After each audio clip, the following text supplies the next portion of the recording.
There's so many schemes, and I think it's not so difficult for them to integrate into Hong Kong society, because for the hardware in the major city in the Greater Bay Area, the economic development situation and the living standard is very close to Hong Kong, and Hong Kong is an international financial center. And many young people in the mainland, they can communicate in English, and also for some of the mainland professional and talents, they have working experience in Europe or United States and can speak English and also engage in financial sector.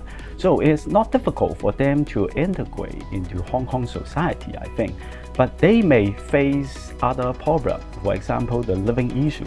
They pay high rent and also small living places.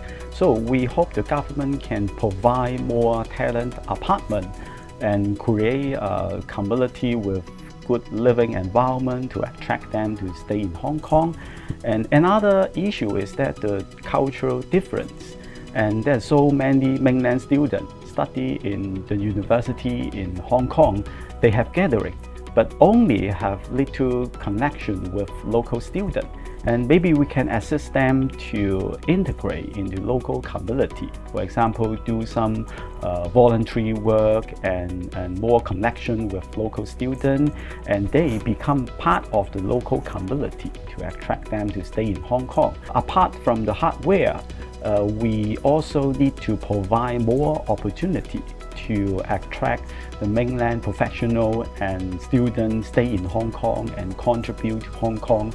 For example, there's an immigration arrangement for non-local graduates. And I think the university in Hong Kong can cooperate with the local enterprise. After the mainland student graduate, they can get a job in the enterprise and also have on-job training. There's a full package to attract the mainland student. After they graduate, they study in Hong Kong, work in Hong Kong, and continue to contribute in Hong Kong. And also, apart from the mainland student, we can also attract the students from other countries, such as Southeast Asia or Central Asia, and so that Hong Kong can develop as an international education hub. Hong Kong faces aging population, and I think it will have some little negative impact on the labor participation rate in Hong Kong. For the past few years, the government extended the service of civil servants and raise their retirement age, and there's many companies will follow. And at the age group between 65 to 70, some of the people are still working now. And also following the development of innovation and technology. And I think in the future, the technology may replace some of the manpower. For example, now we have robots in construction sites, and also in the future, our airport CityLink, we have automatic vehicle technology.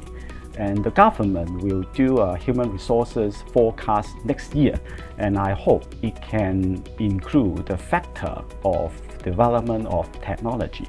Maybe we need less manpower and can offset the impact of aging population.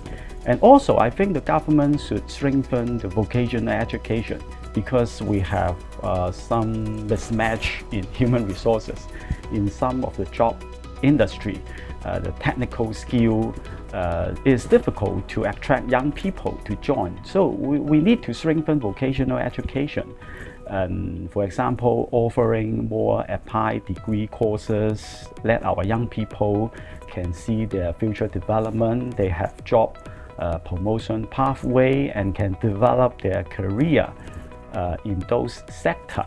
So not only importing labor, but also vocational education is very important. It is an important human resources policy in the future. As reported before, some of the elderly care home import labor, and the worker pay a large amount to the employment agency in the mainland so that they can come to Hong Kong.